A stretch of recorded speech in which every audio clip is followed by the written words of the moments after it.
Jackie Forster hindi na napigilan na magsalita patungkol sa isyu ni Kailyn Alcantara at ng anak niya na si Kobe Paras. Talagang maaanghang ang kanyang mga sinabi patungkol kay Kailyn Alcantara, kaya naman ito ang pulutan ng mga tao ngayon. Panoorin at kung hindi pa nakasubscribe, don't forget to click subscribe and hit the notification bell to keep you updated.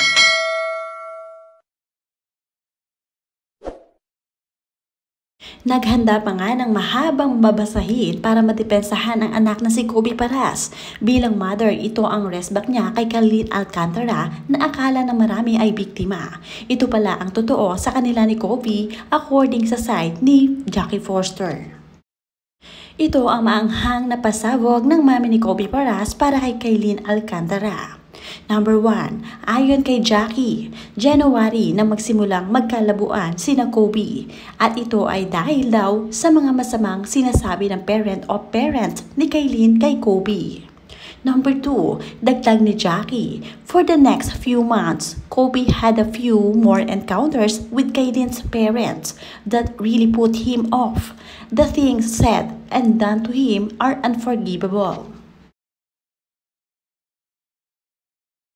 Dahil sa mga sinabi daw ng ina ni Kailyn ay nagdesisyon si Kobe na mag-move out na sa tinitirhan nila ni Kailyn. Tinulungan ni Andre si Kobe mag-move out at humingi ng tawad sa parents ni Kailyn regarding the breakup. Days after the breakup, tumawag silang family ni Kobe kay Kailyn upang i-consult siya. Ang mga storya daw ni Kailyn o mga cryptic posts ay odd daw dahil hindi dismissive si Kobe. Si Kobe ang nakipaghiwalay. Kobe gives his all. He's kind, he's generous, he sticks to one, but when he's made to feel a certain way, he's done. Bago daw ang Easter Sunday nitong Holy Week, nagmamakaawa daw si Kailyn na bumalik sa tinitirhan nila ni Kobe at humingi ng sorry sa kanya. In short, makipagbalikan. Nagkausap daw silang dalawa ni Kailyn ng mahaba at masinsinan na huwag magpadalos-dalos na magpapadala ng issue, like deleting photos, unfollowing Kobe, etc. Pero nagpost daw si Kailyn ng sentimental video na kumakanta siya. Bagay na naging dahilan para mag-assume ang mga tao at i-bash si Kobe. Umamin daw si Kailyn sa kanya na ang friend niya mismong si Hannah ang nagpakalat ng edited screenshots ni Kobe na completely blown out of proportion daw. Ito yung belly issue ni Kobe. Note na single na daw si Kobe that time. Wala daw pakialam si Kailyn sa mga gustong tumulong sa kanya. Gagawin daw ni Kailyn ang lahat para makuha nito ang gusto niya. Sinabi daw ni Kailyn kay Andre na ang sarap singilin ng rent si Kobe kahit na desisyon nilang dalawa na mag-live-in. Alam daw ni Kailyn ang passport sa social media ni Kobe at nung last time daw ay pilit hinahablot ni Kailyn ang phone ni Kobe at sinasaktan nito. Bilang ina ay never niya daw sinaktan si Kobe kaya hindi siya makapaniwala sa ginawa ni Kailyn. Kailyn is patinting Kobe as the villain daw dahil lang ayaw na nito sa kanya. Hindi daw nag-cheat si Kobe dahil wala na sila. Umaasa daw siya na people will understand ang deceptions o mga kasinungalingan ni Kailyn. Lahat ng ito ay lahat ng mga narinig ninyo ay nagmula yan sa mami ni Kobe Paras na si Jackie Forster na nag-post ng mahabang video para lamang idepensa ang kanyang anak na si Kobe Paras sa relasyon nila ni Kailyn na ngayon ay break na.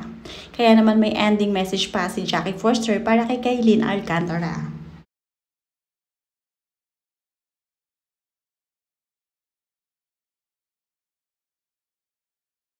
Sabi ni Jackie Forster, your actions have consequences. For someone who is supposed to be a mental health advocate, it bothers me to know that you have been playing with Kobe's mental health throughout your relationship. Yan ang maanghang na pasabog ni Jackie Forster para sa side ni Kailyn Alcantara. At syempre hindi lang dyan natatapos ang lahat ng ito dahil nga sumabog na rin ang komento ng mga bawat isa na mga kani-kanilang panig kay Kailyn Alcantara at kay Kobe Paras. Kaya naman ito ang mga komento ng mga taong nakapaligid sa kanila. Wala kay Glacy, uy, hirap pagmamasboy, uy, makialam sa love life issue ng mga anak. Huwag na kasing makialam, sila may gusto niyan. Kahit ano pa ang issue mangyari, tayo yung mga nanay. Huwag manghimasok sa usapang love life ng mga anak. Kay makaliit man ang hinlalaki ng mga anak, susme. Mula naman kay Lynn SDL, naku, speaking of live-in, patunayan mo yan, Jackie, na nakipag-live-in si Kylene sa anak mo. At mula naman kay Sheila Len, dami ng problema ng Pinas. Huwag na kayong dumagdag, dami-daming nagugutom, walang trabaho. Gawa na lang ng paraan, makatulong. Hindi yung wala namang ambag sa ekonomiya, makapaglaban na nga. Mula naman kay Jennifer Arellano, naku, ano ba yan kay Lee? Isa na naman ayaw sa'yo ng mother ng BF mo. Maigi pa, maging single ka na lang. Hirap pakisamahan ng mga mataas ang standard sa isang tao. Wala naman kay Laroya Rodrigo, yan kasi halata naman kasi na isinuho na ang bataan. Di ko makakalimutan na sa boy abunda as niya kay girl, S or chocolate. Best time for S is if dalaga ka at buo ka pa, aba sinagot. It means ayun na, ganun lang kadali di pasakal, sinuko na ang perlas ng karagatan. Ayun, natikman na, goodbye. Mula naman kay Arlene Lamoste, naku Jackie, walang pakialam si Kylene sa'yo, di ka walang anak mo, nananahimik siya, huwag kang pasikat.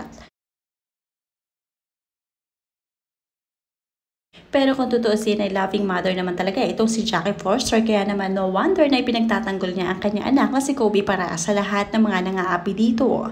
Talagang mapagmahal lamang siyang ina, kaya naman niya nagagawa ito. Sino ba namang ina ang gugustuhin na masaktan ng kanilang anak? Kaya naman ito, hindi na nga nakapagpigil si Miss Jackie Forster at talaga inilathala na ang katotohanan. Good luck na lang daw kay Kaitlyn Alcantara dahil nga lumabas na ang totoo sa side ni Kobe Paras. Sabi pa nga dito ng mga komento, way back noon nakita ko yan si Jackie with her kids at kasama ang yaya mula yan kay Love Eureka. Kasama ko din ang kids ko. Ako sa mga anak niya at lumapit kami mag-ina upang mag-hi sa anak niya. Aba itong si Jackie sabi sa yaya ilayo ang mga anak niya sa amin na para bang mga hawa kami ng sakit. Ang taray at napasuplada niya si Jackie that time. Nakakatuwa lamang dahil nga samusari ang komento sa inilabas na video nitong si Jackie Forster dahil daw mas maganda kung si Kobe ang magsasalita at hindi siya. Sabi pa dito ni Miss D. Floranda, whatever it is, babae ang talo. You as a mother of Kobe, may nasasabi kay Kylene. And what about Kylene's mom? I'm sure may nakikita rin hindi maganda kay Kobe ang mother niya. Una-una babae ang sa kanya, baka naman nasasabihan ng anak mo na seryoso ba siya kay Kylene at hindi niya masagot ng oo or hindi, kaya mas pinili niya makipag-break up. Walang ina ang naghahangad mapabuti ang relasyon ng anak lalo na kung babae ang kanya. Ikaw nga ang lalaki anak mo, pinaglalaban mo siya pa kaya? Dapat tumahimik ka na lang Jackie, lalaki anak mo nagmumukhang walang balls or baka naman wala talaga.